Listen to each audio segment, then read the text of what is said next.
La nuit, aucune lumière n'était allumée dans la chambre. Seul le petit point vert du vieux téléphone posé sur la table de chevet clignotait dans l'obscurité, bien que le cordon d'alimentation traînait sur le sol et que la prise était vide.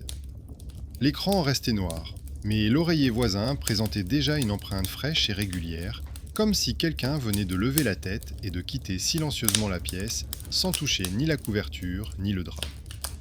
Bonjour à tous ceux qui écoutent cette histoire. Écrivez dans les commentaires d'où vous la regardez et depuis combien de temps vous vivez avec des objets dont vous n'osez pas vous débarrasser.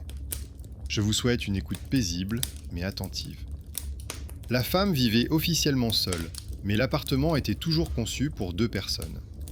Dans les documents, les reçus et les certificats, il n'y avait plus qu'une seule propriétaire, mais en réalité, la moitié de l'espace appartenait toujours à une personne qui n'était plus là. Ses chemises étaient suspendues dans l'armoire, ses chaussures étaient posées sur l'étagère dans le couloir, et des boîtes de médicaments soigneusement rangées se trouvaient dans le tiroir supérieur de la commode. Et chaque matin, à côté de son oreiller, il y avait une nouvelle marque, comme celle laissée par une tête lourde qui repose toute la nuit au même endroit. Quitter cet appartement lui semblait être une trahison. Son mari et elle avaient mis trop de temps à acquérir leur logement, économisant sur les vacances, la nourriture, les vêtements, renonçant à des achats superflus pour payer leur logement. Il aimait répéter qu'au moins, personne ne leur prendrait leur maison. Après les funérailles, ses proches lui ont gentiment suggéré de tout vendre et de déménager plus près de sa famille, où on pourrait l'aider. Elle acquiesçait, puis retournait à la table de la cuisine, où se trouvait toujours sa tasse préférée, et pensait qu'elle ne pouvait pas simplement céder pour de l'argent étranger la pièce dans laquelle il lui avait promis tant de fois que tout irait bien. Au début, elle ne prêtait pas attention au lit. Elle dormait mal, se réveillait en larmes, ne faisait pas attention à l'endroit où elle s'était couchée pendant la nuit. Un jour, elle décida de vraiment faire le ménage. Elle retira les vieux draps, les lava, les repassa et les plia en pile. Elle mit une taie d'oreiller propre sur son oreiller, lissa le tissu avec sa main, comme si elle touchait ses cheveux pendant une seconde. Ce soir-là, elle s'est couchée soigneusement, plus près de son côté, laissant la deuxième moitié du lit presque intacte. Le matin, elle a vu une marque nette sur l'oreiller voisin et n'a pas tout de suite compris ce qui la troublait tant. Ce n'est qu'après quelques minutes qu'elle a compris. Sa tête n'était certainement pas là. Elle a décidé qu'elle s'était simplement retournée dans son sommeil. Dans l'après-midi, elle a vérifié. Elle a retourné l'oreiller, l'a secoué, l'a lissé. Le lendemain, le phénomène s'est répété, mais de manière plus évidente. Son propre oreiller était froissé, comme d'habitude, mais celui d'à côté présentait une empreinte régulière au centre, trop symétrique, trop régulière pour être le fruit du hasard. Elle est restée debout, enfonçant ses doigts dans le tissu, et a senti une légère chaleur, comme si quelqu'un venait de se lever. Quelques jours plus tard, une odeur vint s'ajouter à l'empreinte, une légère odeur de tabac qu'elle reconnut immédiatement. Toute sa vie, elle avait détesté les cigarettes et avait lutté contre cette habitude de son mari. Elle cachait les paquets, le grondait, aéra la cuisine plusieurs fois par soir. Après sa mort, elle jeta les cendriers, retira les rideaux jaunis par la fumée, lava les murs, et elle crut que l'odeur avait disparu pour toujours. Désormais, le matin, la chambre était envahie par cette odeur familière et pesante, surtout lorsqu'elle ouvrait la fenêtre. L'air frais s'engouffrait à l'intérieur et un nuage chaud et âcre, qui n'aurait pas dû être là, s'élevait dessous l'oreiller. Elle essayait de s'expliquer tout cela de manière rationnelle. Au-dessus d'eux vivait un voisin qui sortait constamment sur le balcon avec une cigarette. La fumée pouvait descendre, entrer dans le cadre de la fenêtre et se déposer sur le tissu. Les marques pouvaient être attribuées à ses propres mouvements pendant son sommeil. Une fois, elle s'était même allongée presque exactement au milieu, les bras tendus sur les 2 oreillers, pour voir le lendemain matin comment il serait froissé. Elle s'est réveillée avec une douleur dans le cou, s'est écartée et a vu que sa moitié était froissée, tandis que l'autre présentait à nouveau un cercle presque parfait, comme celui laissé par une tête, mais légèrement plus près de la tête de lit que le sien n'aurait dû l'être. Elle se souvint d'une conversation avec sa voisine, qui, dès les premiers jours après les funérailles, lui avait chuchoté qu'il ne fallait pas changer immédiatement le lit du défunt. La voisine affirmait qu'alors, l'âme ne savait pas où retourner et commençait à perturber les vivants. À l'époque, cela lui avait semblé être une superstition sans fondement. Maintenant, cette phrase lui revenait en mémoire et coïncidait de manière désagréable avec ce qui se passait réellement. Cependant, la femme avait sa propre motivation, plus simple. Elle devait continuer à vivre dans cet appartement, car c'était le seul moyen pour elle de rester à flot. Elle travaillait à domicile, tapait des textes, corrigeait des instructions, déchiffrait les notes d'autres personnes. Ce travail lui avait été proposé avant même les funérailles, lorsque son mari avait commencé à avoir du mal à se rendre régulièrement à son travail.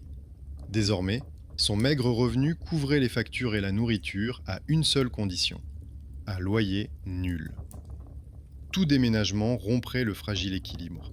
La peur de perdre son logement et le reste de sa vie habituelle était plus forte que l'incompréhensible mysticisme. Le soir, elle décida qu'elle ne pouvait plus se fier uniquement à ses sensations. Pour se rassurer, elle devait voir que la bosse apparaissait à cause de sa propre agitation. Elle sortit de la boîte un vieux smartphone qui n'était plus connecté au réseau depuis longtemps, effaça toutes les données précédentes, alluma l'appareil photo et posa le téléphone sur la table de chevet de manière à ce que les deux oreillers soient dans le cadre. La batterie était suffisante pour la nuit et elle ne brancha délibérément pas le câble à la prise afin de ne pas s'inquiéter à cause des fils. La simple décision de laisser la caméra allumée lui semblait être une limite. Tant qu'elle ne vérifiait pas, on pouvait considérer que tout s'expliquait par le stress. La nuit, elle rêva de son mari et le matin, elle vit des traces sur le lit. Si l'enregistrement montrait qu'elle se roulait elle-même sur le lit, cela signifierait que le stress et l'insomnie étaient à blâmer. Si en revanche la bosse apparaissait d'elle-même sur la vidéo, elle devrait admettre quelque chose qui ne pouvait être inscrit sur aucun reçu ni sur aucun certificat médical. Elle se tourna et se retourna longtemps à l'écoute des bruits dans le couloir. Derrière le mur, quelqu'un s'affairait dans la cuisine et son corps réagissait à chaque bruit. À un moment donné, elle eut même l'impression que le lit répondait doucement par un grincement familier, qui accompagnait autrefois chaque mouvement de son mari lorsqu'il se tournait sur le côté. Le sommeil la gagna vers l'aube. La dernière chose dont elle se souvint, c'est que le point vert de la caméra brillait toujours dans l'obscurité. Le matin, la chambre sentait à nouveau le tabac, et l'oreiller voisin portait la marque habituelle. Elle a arpenté l'appartement pendant quelques minutes, essayant de repousser le moment où elle devrait regarder l'enregistrement. Elle se fit du thé, ouvrit un document de travail, relut plusieurs fois le même paragraphe sans en comprendre un mot. Finalement, elle retourna dans la chambre, s'assit sur le bord du lit, prit son téléphone et lança la vidéo. Au début, c'est elle qui est apparue à l'écran. Elle arrange la couverture, se couche, se tourne vers le mur. Puis la lumière s'éteint, l'image devient granuleuse, mais les silhouettes sont visibles. Elle dort agitément, bouge parfois les mains, mais ne sort pas de sa moitié du lit. Le deuxième oreiller est bien à plat, comme neuf. Le temps passe, derrière la fenêtre on aperçoit de rares flashs lumineux provenant des phares des voitures, de faibles ombres sur le mur. À un moment donné, l'image semble avoir légèrement tremblé, comme si quelqu'un avait poussé très doucement la table.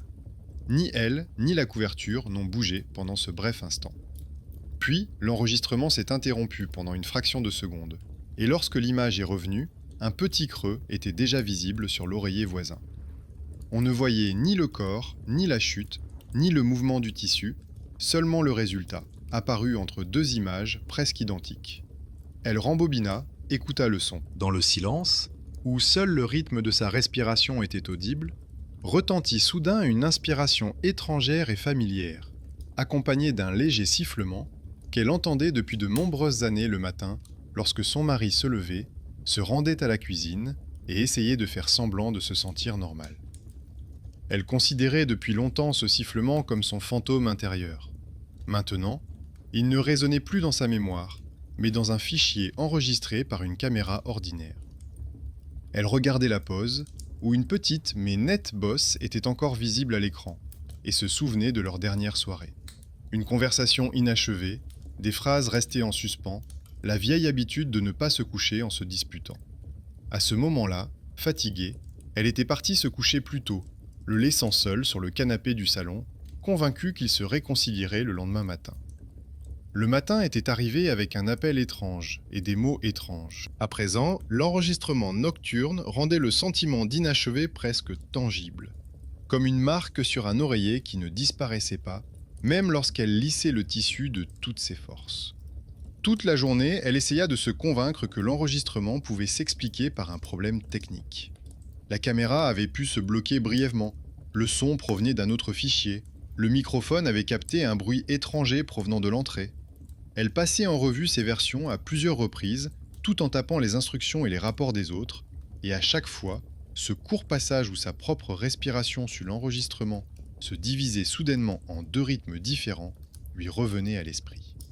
Vers le soir, elle décida d'aborder cela comme une tâche à accomplir, plutôt que comme un cauchemar. Elle trouva une vieille clé USB, connecta son téléphone à son ordinateur portable, transféra le fichier, vérifia la date de création et la taille. Tout semblait normal. L'enregistrement était continu, la durée correspondait à celle de l'horloge murale qu'elle voyait dans l'obscurité la nuit, comptant chaque minute jusqu'à l'aube. Elle a déplacé la vidéo dans un dossier à côté d'autres fichiers de travail et, à un moment donné, elle a ressenti un lien étrange. Les instructions d'autrui, qu'elle corrigeait pour de l'argent, étaient claires et assurées. Sa propre vie ne trouvait pas sa place dans ces lignes strictes. Elle essaya de regarder l'enregistrement image par image. Sur une image, les oreillers étaient plats. Sur la suivante, un creux apparaissait déjà sur celui d'à côté. Pas de silhouette translucide, pas de mouvement de tissu, seulement le résultat. Elle se souvint des vieilles histoires selon lesquelles les gens évitaient de changer immédiatement la disposition des choses après les funérailles, de peur de troubler la mémoire. À l'époque, elle trouvait cela naïf. Maintenant, elle était assise dans sa propre chambre et notait mentalement sur une feuille les premiers détails qui se répétaient. La marque laissée par la nuit, l'odeur de tabac, le sifflement étrange de la respiration, le clignotement du voyant vert du téléphone qui n'aurait pas dû s'allumer sans être chargé. À un moment donné, elle a tout de même montré l'enregistrement à une personne vivante. Sa voisine, celle-là même qui avait parlé des signes le premier jour, est venue le soir avec un bol de soupe et un intérêt prudent dans les yeux. La femme ne voulait pas effrayer la vieille dame, mais la fatigue causée par sa propre peur silencieuse l'emporta. Elle lança la vidéo et lui tendit l'ordinateur portable. La voisine regarda plus attentivement qu'elle ne s'y attendait, demanda plusieurs fois de revenir en arrière, écouta attentivement les bruissements. Puis elle rendit l'ordinateur portable et remarqua que la deuxième ligne de respiration commençait toujours au moment où les aiguilles de l'horloge murale approchaient l'heure à laquelle son mari était mort. Elle ne le dit pas à voix haute, mais se contenta de pointer du doigt le cadran et dit que certaines choses étaient plus liées au temps qu'aux personnes. Cette phrase a soudainement fait bouger une frontière intérieure. La femme a compris qu'elle avait jusqu'alors essayé de faire croire que tout ce qui se passait n'était que son chagrin. Mais à présent, à ses émotions personnelles, s'ajoutait quelque chose qui pouvait être enregistré. Un son, une image, un moment. Elle a même noté sur un bout de papier la bosse, à chaque fois le tabac, le matin, la respiration, plus près de cette heure précise, le clignotement du voyant, lorsque la prise est débranchée. Le résultat était presque un tableau, aussi sec que les fichiers de travail qu'elle éditait chaque jour. Cette même habitude de l'ordre l'a poussée à franchir une nouvelle étape, qui s'est avérée être une véritable escalade. Elle a décidé de changer l'objet même autour duquel tout tournait. Le soir, elle a retiré la tête d'oreiller de son oreiller, en a sorti une nouvelle du placard, encore munie de l'étiquette du magasin, a rembourré un autre oreiller, plus ferme, et l'a mis à sa place. Elle n'a pas jeté l'ancienne, mais l'a rangée dans le débarras, au fond, derrière les cartons contenant de vieux documents et des chaussures d'hiver, comme si elle essayait de cacher toute possibilité de retour à l'ancienne forme. Avant de se coucher, elle vérifia une nouvelle fois. Les deux oreillers étaient bien plats, le couvre-lit bien tendu, le téléphone était de nouveau posé sur la table de chevet. Mais elle ne mit pas la caméra en marche. L'enregistrement de la veille semblait suffisant. Elle allait maintenant vérifier un autre paramètre. Est-ce que quelque chose changerait si elle supprimait le point d'attraction le plus évident? Si le nouvel oreiller restait intact le lendemain matin, cela signifierait que tout était dans sa perception. Si une nouvelle bosse apparaissait, elle devrait admettre qu'elle n'avait pas affaire à du tissu, mais à quelque chose qui avait choisi sa place habituelle dans l'espace. Que la tête d'oreiller ait été changée ou non. La nuit, elle se réveilla au son léger et familier du grincement du lit. Pas brusque, pas effrayant, mais plutôt associé auparavant au fait que quelqu'un changeait de position à côté d'elle pour essayer de se mettre plus à l'aise. Cette fois-ci, elle n'alluma pas la lumière. Elle resta immobile, compta les battements de son cœur et écouta les pauses entre eux. Il lui semblait que pendant ces pauses, quelqu'un soupirait doucement derrière elle. Elle tendit même machinalement la main vers la moitié vide du lit, mais s'arrêta à mi-chemin, n'osant pas toucher la couverture. Le matin, l'odeur du tabac était plus forte qu'auparavant. Elle ne restait pas simplement dans l'air, mais s'était imprégnée dans le tissu des oreillers et des couvertures, comme si quelqu'un avait passé toute la nuit allongé, respirant et se retournant au même endroit. Elle repoussa doucement la couverture et vit que sa moitié du lit était froissée, comme après un mauvais sommeil, et que le nouvel oreiller du côté opposé présentait une marque profonde, similaire à celle qu'elle avait vue pendant tant de jours sur l'ancien. Le tissu sous ses doigts était légèrement chaud, malgré les fenêtres ouvertes. Cette répétition la ramena à la réalité. Elle pouvait déplacer les objets à volonté, changer les housses, mettre les oreillers dans le débarras, mais l'essentiel restait le même. Quelqu'un, ou quelque chose, revenait obstinément à sa place. Elle se souvint que son mari avait dit un jour qu'on s'habituait tellement à un bon matelas que tout autre lit semblait étranger. À l'époque, c'était une blague. À présent, elle regardait ces traces, comme laissées par une autre vie, et comprenait qu'elle luttait non seulement contre ses propres nerfs, mais aussi contre l'obstination avec laquelle il s'était accroché à cet appartement, à ce lit, à ces murs pendant sa vie. Au cours de la journée, elle commença à remarquer involontairement une autre bizarrerie. Dans toutes les quittances et les factures qu'elle triait, elle trouvait plus souvent qu'auparavant des dates liées aux funérailles et aux jours qui suivirent. Soit les archives imprimées lui fournissaient les documents nécessaires, soit elle cherchait elle-même partout les chiffres qui correspondaient à la date clé. Dans la ligne des observations, Cela devint un nouveau repère. La répétition du temps, la coïncidence des dates, la marque tenace sur l'oreiller, l'odeur de tabac, le grincement nocturne du lit. Pour s'assurer définitivement que ce qui se passait n'était pas uniquement lié à ses maux de tête et à son insomnie, elle décida tout de même de franchir une étape supplémentaire. Le soir, avant de se coucher, elle a dessiné un schéma simple sur une feuille de papier, les aiguilles d'une horloge avec l'heure indiquée, les jours où la bosse était particulièrement profonde, des remarques sur l'odeur et le bruit. Elle a ensuite posé la feuille dans le couloir, à côté de ses chaussures, et a décidé de laisser la porte de sa chambre entr'ouverte. Son choix n'était simple que sur le papier. Soit elle continuait à faire semblant de ne pas voir ce qui était évident et devenait lentement folle seule avec son oreiller, soit elle commençait à rassembler tout ce qui se passait dans un dossier complet, comme un cas réel nécessitant une explication. Elle choisit la deuxième option, sans savoir qu'en faisant cela, elle laissait entrer dans sa vie un autre observateur, qui avait depuis longtemps pris l'habitude de s'asseoir à côté d'elle pendant qu'elle dormait et d'attendre qu'on le remarque enfin. Ce jour-là, elle se réveilla plus tôt que d'habitude, comme si quelqu'un l'avait discrètement poussée de l'intérieur. La chambre était silencieuse, les oreillers étaient à leur place, mais sur le nouvel oreiller, la marque n'était plus simplement un creux mou, mais une forme distincte, comme si la tête était restée longtemps dans la même position. Une nouvelle marque était apparue sur le drap à côté, allongée, semblable à la ligne d'une épaule. Elle passa sa main à côté et remarqua que le tissu n'était pas aussi froid qu'il aurait dû l'être le matin dans une chambre aérée. Dans le couloir, son regard tomba immédiatement sur la feuille avec le schéma qu'elle avait laissé hier près de ses chaussures. En plus de ces marques soignées, une courte ligne irrégulière était apparue, comme si quelqu'un avait pris un stylo, fait un seul mouvement et l'avait jeté. La ligne passait exactement par le moment où le lit avait grincé pendant la nuit. La femme regarda longuement cette trace et comprit qu'elle ne pouvait pas se prouver que c'était bien son écriture. Elle s'en serait souvenue si elle s'était appuyée sur le papier dans l'obscurité. Elle remarqua également que le stylo avec lequel elle avait dessiné ne se trouvait plus sur la table de chevet près de l'entrée, mais sur le sol, comme s'il avait été laissé tomber. Pour conserver son ordre habituel, elle se remit presque de force au travail. Elle alluma son ordinateur portable, ouvrit sa messagerie et trouva de nouvelles tâches. Parmi celles-ci, il y avait une commande pour traiter un texte sur la peur de la perte et les sensations étranges dans un appartement vide. L'auteur décrivait les odeurs, les sons, la sensation d'une présence étrangère. Elle a longuement regardé les paragraphes et a senti que ses propres détails se reflétaient les uns après les autres dans les phrases de l'auteur. Elle a d'abord décidé de refuser cette tâche, mais elle l'a finalement acceptée. Elle voulait vérifier si elle pouvait rester dans son rôle d'éditrice sans mélanger sa vie avec le texte de quelqu'un d'autre. À un moment donné, elle se souvint d'un jeune employé du service technique qui l'avait aidé à plusieurs reprises à comprendre certains fichiers.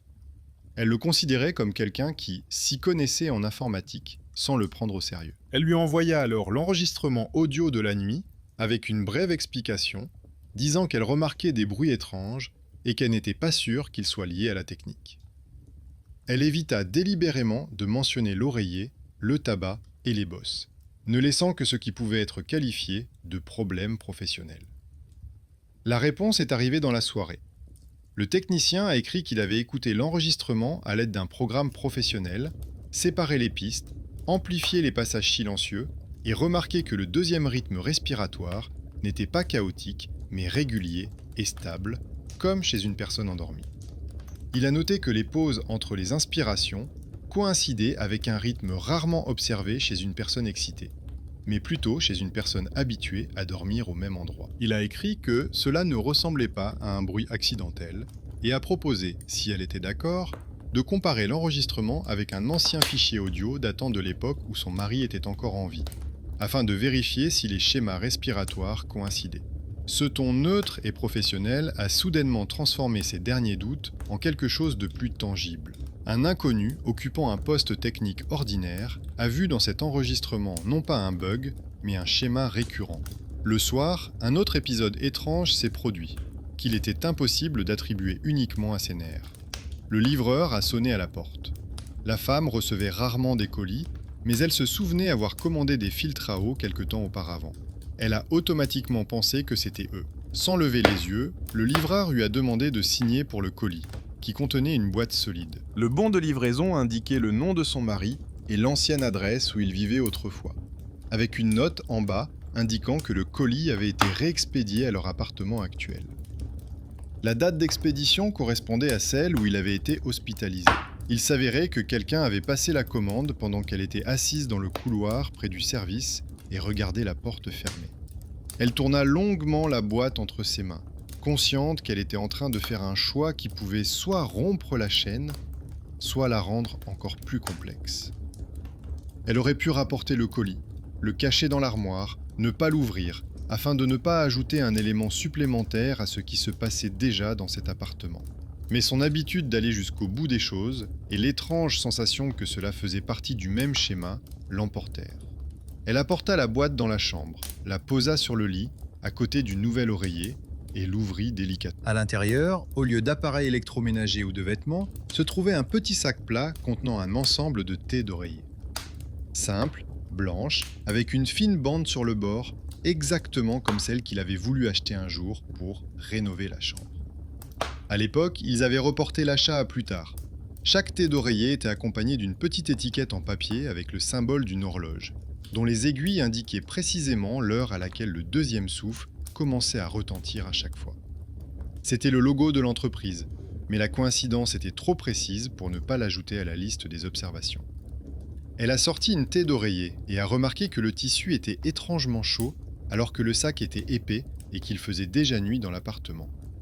La femme a retiré la housse de l'oreiller de son côté du lit et a enfilé la nouvelle thé d'oreiller, avec le sentiment d'achever le projet inachevé de quelqu'un d'autre. Elle pilla l'ancienne, celle avec laquelle tout avait commencé, et la rangea dans le même placard où se trouvait le premier oreiller. Il s'avéra qu'il n'y avait presque plus de place au fond du placard. Les boîtes, les documents et les objets qu'elle avait l'intention de trier auparavant formaient désormais une sorte de mur entre elle et le passé. Cette nuit-là, elle décida finalement de laisser la caméra allumée. Elle posa son téléphone sur la commode de manière à ce que les deux oreillers et le haut du lit soient visibles. Elle activa également le son, vérifia la batterie, choisit le mode permettant à l'écran de s'éteindre tout en continuant l'enregistrement. Cette fois-ci, elle ne s'intéressait pas seulement à savoir si la bosse réapparaîtrait, mais aussi à quel moment cela se produirait par rapport à la nouvelle thé d'oreiller, à l'oreiller, à l'horloge murale et au colis qui se trouvait désormais dans un coin de la chambre. Déjà vide, mais pas jeté. Elle n'a pas pu s'endormir tout de suite. Elle a fait des allers-retours entre la cuisine et la chambre, a bu de l'eau, a vérifié la feuille dans le couloir sur laquelle plusieurs marques s'étaient déjà accumulées. Puis elle est revenue dans la chambre et a essayé de ne pas regarder la deuxième moitié du lit. mais son regard se posait sans cesse sur la surface blanche de la nouvelle tête d'oreiller, sur son bord soigneusement cousu, sur le rectangle clair sur l'étagère où se trouvait la boîte du colis. Elle se surprit à penser qu'elle se comportait comme quelqu'un qui observe une expérience alors qu'elle en fait partie. Quand elle finit par s'endormir, son sommeil fut léger et agité. Elle avait l'impression que de légers bruissements se superposaient constamment aux brefs moments d'obscurité. Le léger grincement d'une planche, le craquement presque inaudible du matelas, le mouvement à peine perceptible de l'air près de son visage. Une fois, elle eut l'impression qu'une respiration étrangère se synchronisait avec la sienne, mais légèrement décalée, comme un écho qui ne parvient pas à suivre le son. Elle n'ouvrit pas les yeux, craignant d'avoir à faire quelque chose, à prendre une décision alors qu'elle n'en avait pas la force. Le matin, elle ne regarda pas l'oreiller, mais prit son téléphone. L'écran affichait un long enregistrement qui avait fonctionné sans interruption. Cela était déjà étrange en soi, après plusieurs nuits d'enregistrement incomplet. Elle s'assit sur le bord du lit, sans toucher la deuxième moitié, et commença à faire défiler le fichier. Jusqu'à un certain moment, rien de particulier ne se passait. Le rectangle sombre de la fenêtre, son propre corps, bougeant parfois dans son sommeil, et la surface lisse de l'oreiller voisin. Puis les aiguilles de l'horloge murale dans le cadre se sont lentement rapprochées de l'heure habituelle, et c'est à ce moment précis que le tissu sous sa tête, du côté libre du lit, a commencé à s'affaisser progressivement, comme si un poids invisible s'y posait petit à petit.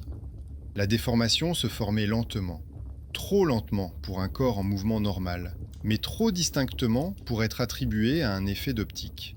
Elle a rembobiné plusieurs fois ce passage, essayant de comprendre si le mouvement était lié à ses propres soupirs ou mouvements. Mais à chaque fois, elle arrivait à la même conclusion.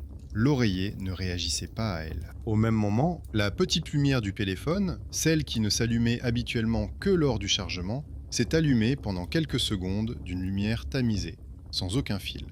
Un bref message est apparu à l'écran, indiquant un appel manqué provenant d'un numéro inexistant. Une ligne vide à la place des chiffres.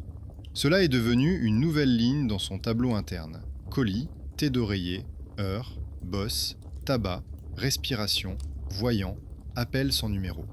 Quand elle leva la tête de l'écran, elle comprit qu'une nouvelle étape avait déjà commencé. Désormais, elle n'avait plus seulement des sensations et des odeurs, mais aussi un enregistrement cohérent dans lequel quelqu'un d'invisible, étape par étape, reprenait sa place dans cette chambre. Et avec cela, des traces d'intervention dans une technique qu'elle considérait auparavant comme neutre. Ce n'était plus seulement du chagrin, ni seulement un souvenir, mais un système étrange, mais très tenace, dans lequel quelqu'un d'autre qu'elle considérait manifestement ce lit comme toujours le sien. Les jours suivants, pour la première fois depuis longtemps, elle agit non pas par inertie, mais selon un plan. Elle a d'abord envoyé l'enregistrement au technicien, en y ajoutant une brève note. Il s'agit d'une prise de vue nocturne. Elle s'intéresse uniquement aux mouvements incompréhensibles sur l'oreiller et au flash de l'indicateur. Elle s'attendait à une réponse formelle, à des références à des dysfonctionnements du logiciel ou à des particularités de la prise de vue, mais elle a reçu à la place un message détaillé. Le technicien a noté que la respiration sur l'enregistrement ne changeait pratiquement pas de rythme tout au long de la nuit, ce qui est rare, et que le deuxième rythme reprenait presque exactement le premier, mais avec un léger décalage, comme si quelqu'un s'adaptait. Il lui a rappelé qu'elle avait parlé d'un ancien enregistrement destiné aux médecins lorsqu'ils avaient vérifié le ronflement de son mari, et lui a poliment demandé si ce fichier avait été conservé. Cette remarque a soudainement relié la peur nocturne au passé, avec l'hôpital, les examens et la tentative de repousser ce qui allait de toute façon arriver. Elle a longtemps hésité à ouvrir le tiroir du bas de son bureau, où se trouvaient des clés USB et des disques durs. Chacun d'entre eux était un petit conteneur de temps auquel il était impossible de revenir. Finalement, elle sortit une petite clé USB noire avec un autocollant sur lequel il avait écrit à la main un mot et une date précédant son hospitalisation. Elle la connecta à son ordinateur portable et trouva un dossier contenant un court fichier audio dans lequel le médecin demandait d'enregistrer quelques minutes de sommeil. L'écouter s'avéra presque physiquement douloureux, mais elle ouvrit le fichier et le laissa jouer jusqu'à la fin. La respiration sur l'enregistrement était aussi régulière et légèrement rauque que dans son souvenir. Lorsqu'elle envoya le fichier au technicien, il répondit presque immédiatement que les deux enregistrements correspondaient, à quelques petites différences près, comme si quelqu'un avait essayé de reproduire le même rythme une autre nuit et à un autre moment. Puis vint le tour des papiers. Elle sortit du placard un dossier contenant ses documents. Il y avait là un mélange de factures, de relevés bancaires et d'impressions de lettres. Parmi eux, elle trouva la commande de ces mêmes thés d'oreiller. Dans la colonne « Date d'expédition », il était indiqué la nuit où elle avait passé plusieurs heures devant la porte de la salle de réanimation. Et dans la remarque, il était précisé que le client avait demandé la livraison après la sortie prévue. Il s'avérait qu'il avait tout de même réussi à passer la commande, comptant rentrer chez lui et réaménager sa chambre. À présent, ce geste avorté revenait sous une autre forme. Le colis était arrivé à la maison après les funérailles, coïncidant avec le premier échec nocturne. Elle ne s'est pas limitée à ses découvertes personnelles. Elle s'est rendue à la société de gestion et a demandé un relevé des mouvements de l'ascenseur au cours des dernières nuits, prétextant qu'elle avait remarqué d'étranges dysfonctionnements. Le journal des mouvements de l'ascenseur indiquait qu'aux heures où le lit grinçait et où le voyant du téléphone clignotait sans être chargé, la cabine ne montait pas à son étage et la porte d'entrée ne s'ouvrait pas. Cela n'effaçait pas l'odeur forte de tabac et les marques sur l'oreiller, mais cela éliminait les bruits de pas dans l'escalier, l'ombre d'un inconnu sous la porte et toutes les peurs urbaines habituelles liées aux visites nocturnes. La réponse du technicien fut l'intervention extérieure à laquelle elle ne s'attendait pas. Il proposa de comparer les deux pistes avec la respiration, en les superposant et en les décalant légèrement dans le temps. Il en résulta un dessin étrange. À un moment donné, la deuxième respiration cessait de prendre du retard et commençait à coïncider avec la première. Puis, les deux rythmes ralentissaient progressivement. Il a prudemment fait remarquer qu'au moment où les rythmes se rejoignent, on voit clairement sur la vidéo que le tissu de l'oreiller cesse de s'enfoncer et se soulève légèrement, comme si quelqu'un s'asseyait brièvement, puis s'en allait. Le technicien a écrit que pour lui, cela ressemblait à un fragment qui pourrait avoir une fin, si on ne revenait pas dessus chaque nuit, pour essayer de capturer à nouveau le même moment. Cette somme simple réflexion d'une personne habituée à traiter des fichiers plutôt que des fantômes lui a soudainement donné une idée. Peut-être ne s'agit-il pas d'un cercle sans fin, mais d'un épisode inachevé qui ne demande qu'à être terminé. Tout au long du chemin du retour, elle réfléchit à ce que signifierait pour elle la fin. D'un côté, elle voulait que l'odeur du tabac disparaisse, que l'oreiller cesse de donner l'impression, le matin, que quelqu'un venait de partir. D'un autre côté, elle avait peur d'admettre qu'une autre façon de sentir sa présence pourrait disparaître. Ses proches l'ont toujours considérée comme une personne qui s'accroche à ses habitudes et qui ne prend pas de décisions importantes sans aide extérieure. À présent, c'était à elle de décider si elle allait laisser cette chambre être le lieu où la nuit se répète encore et encore, ou si elle allait essayer de reléguer cet invité indésirable au rang de souvenir. Le soir, elle se prépara pour ce qu'elle pensait être sa dernière nuit différente. Elle retira la nouvelle thé d'oreiller de la deuxième oreiller et sortit du débarras l'ancienne, celle avec laquelle les premières marques étaient apparues. Elle retira la housse, lissa soigneusement le tissu et posa un instant sa main à l'endroit où l'empreinte apparaissait le plus souvent. Puis elle enfila tout de même la nouvelle thé d'oreiller par-dessus l'ancienne, comme si elle assemblait deux couches d'un même objet. Elle posa 2 tasses de thé sur la table de chevet. L'une contenait le thé qu'elle aimait, l'autre du thé noir, fort, avec une nuance qui lui rappelait autrefois son habitude de boire du thé trop amer. Le thé avait bien sûr refroidi avant qu'elle ne se couche, mais le simple fait qu'il soit là donnait à la scène un aspect presque rituel. Elle laissa un petit mot sur la table de chevet. Après avoir longuement cherché les mots justes, elle écrivit une courte phrase dans laquelle elle lui disait en substance qu'elle allait essayer de se débrouiller seule désormais et qu'il n'avait plus besoin de « monter la garde » à ses côtés chaque nuit. Ce n'était pas une conversation avec le vide, ni une adresse à quelque chose d'indéfini, mais plutôt une note pour elle-même, couchée sur le papier, qu'elle pouvait, si elle le souhaitait, jeter, déchirer ou brûler. Mais elle laissa le mot entre les tasses. Cette fois-ci, elle mit son téléphone en mode enregistrement, qui coupait complètement les communications. Pas de réseau, pas de signaux entrants, seulement la caméra et le microphone. Elle voulait exclure toute influence extérieure, ne laisser dans la pièce que ce qui était lié à elle, à cette maison, et aux objets qui leur appartenaient depuis longtemps. Elle s'allongea sur sa moitié du lit et resta longtemps les yeux ouverts, écoutant le silence qui se remplissait des bruits quotidiens. Les rares voitures dans la rue, le bruit du réfrigérateur, le léger cliquetis des tuyaux dans le mur. Peu à peu, ces bruits s'estompèrent et une sensation familière revint au premier plan. Quelque part à proximité, le poids du matelas changeait lentement. Cette fois-ci, elle ne sursauta pas et ne tendit pas la main vers l'interrupteur. Elle remarqua seulement la séquence. D'abord, le ressort répondait doucement. Puis l'air à proximité devenait plus chaud. Puis elle sentait une légère odeur de tabac et de tissu repassé. À un moment donné, il lui sembla que leur respiration s'était vraiment synchronisée. Les inspirations et les expirations coïncidaient en rythme. Et la différence entre la sienne et celle de l'autre ne se remarquait plus. Au lieu d'une peur intense, un étrange sentiment d'adéquation s'installa. Comme si tout cela s'était déjà produit une fois et que la nuit, ils ne faisaient que répéter un geste auquel ils étaient habitués depuis de longues années. C'est avec cette pensée qu'elle s'endormit. Le matin, la première chose qu'elle fit fut de regarder le deuxième oreiller. Il y avait une empreinte dessus, mais elle n'était pas aussi profonde qu'avant, et elle n'était pas tout au bord, mais plus près du centre, comme si la personne n'avait pas l'intention de se lever et de partir, mais était simplement allongée tranquillement dans sa position habituelle. Il n'y avait pas de nouvelles traces sur le drap, seulement un pli à peine visible qui ressemblait davantage à un vestige du contact de la veille qu'à une empreinte récente. L'odeur du tabac persistait, mais elle ne remplissait plus toute la pièce, elle semblait plutôt coincée à un seul endroit, près de la tête de lit. Le téléphone affichait un long fichier sans erreur. Elle s'assit sur une chaise près de la fenêtre et commença à parcourir l'enregistrement en avance rapide, sachant déjà à quel moment s'arrêter. Lorsque les aiguilles de l'horloge murale approchèrent l'heure familière, le tissu de l'oreiller recommença à s'affaisser doucement.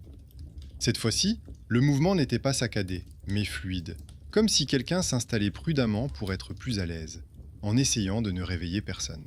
Pendant quelques minutes, le calme régna dans le cadre, puis quelque chose d'inédit se produisit. L'oreiller se redressa très lentement, comme si le point invisible ne disparaissait pas, mais roulait prudemment, libérant de la place. À ce moment-là, une notification du système s'est affichée sur l'écran du téléphone, indiquant qu'un des fichiers avait été automatiquement déplacé. Elle a ouvert le dossier contenant les enregistrements nocturnes et a vu que tous les fragments précédents, avec des bribes de respiration, des bruits et des interférences, se trouvaient dans une section séparée, récemment créée. Il ne restait là que les dates auxquelles elle avait elle-même visionné les vidéos avec inquiétude et les brèves annotations que le technicien avait dû trier à sa demande. Le dernier enregistrement était séparé, sans annotation, comme un fichier terminé qui n'avait plus besoin d'être traité. Ce n'était pas un miracle ou une intervention extérieure. Le système pouvait très bien regrouper les fichiers selon certains critères. Mais pour elle, ce tri était devenu un symbole. La série, dans laquelle la même scène se répétait encore et encore, avait enfin trouvé son point d'orgue. Après cela, elle passa encore un peu de temps dans la chambre, écoutant non pas le silence, mais ses propres sensations. Oui, l'oreiller semblait encore comme si quelqu'un venait de s'y allonger. Oui, en posant la main sur le drap, on pouvait imaginer que la chaleur d'un autre se conservait au fond du tissu. Mais le sentiment aigu d'intrusion avait disparu. Plutôt un étrange mélange de tristesse et de soulagement, comme après une dernière visite dans une maison que l'on s'apprête à vendre. Elle retira calmement les 2 tets d'oreiller, l'ancienne et la nouvelle, les plia soigneusement et les rangea dans l'armoire. Non pas avec le linge de lit de tous les jours, mais avec les objets que l'on conserve comme faisant partie de son histoire personnelle. Elle ne déchira pas le mot laissé sur la table de chevet. Elle le rangea simplement dans le tiroir de la table et le ferma. Elle a apporté les tasses dans la cuisine, les a lavées et les a rangées côte à côte, sans plus faire de distinction entre les siennes et les siennes. Puis, elle a ouvert grand les fenêtres, laissant entrer dans la pièce l'air humide de la ville, dépourvu d'odeurs de tabac, de couloirs d'hôpital ou de bruits nocturnes rituels. À sa grande surprise, elle a déplacé le lit afin de ne plus le diviser mentalement en 2 moitiés.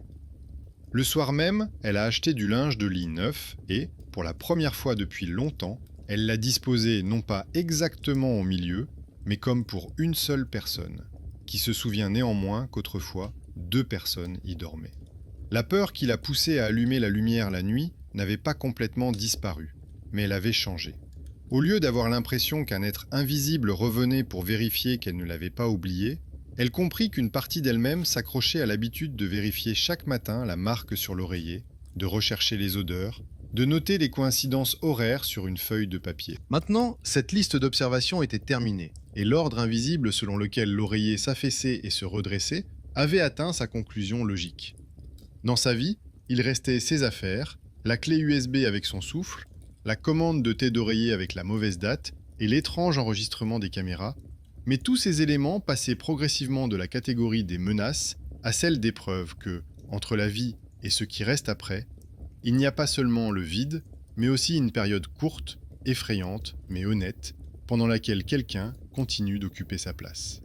Et ensuite, c'était à elle de décider si elle voulait laisser cette place vide ou si elle voulait quand même faire le lit jusqu'au bout.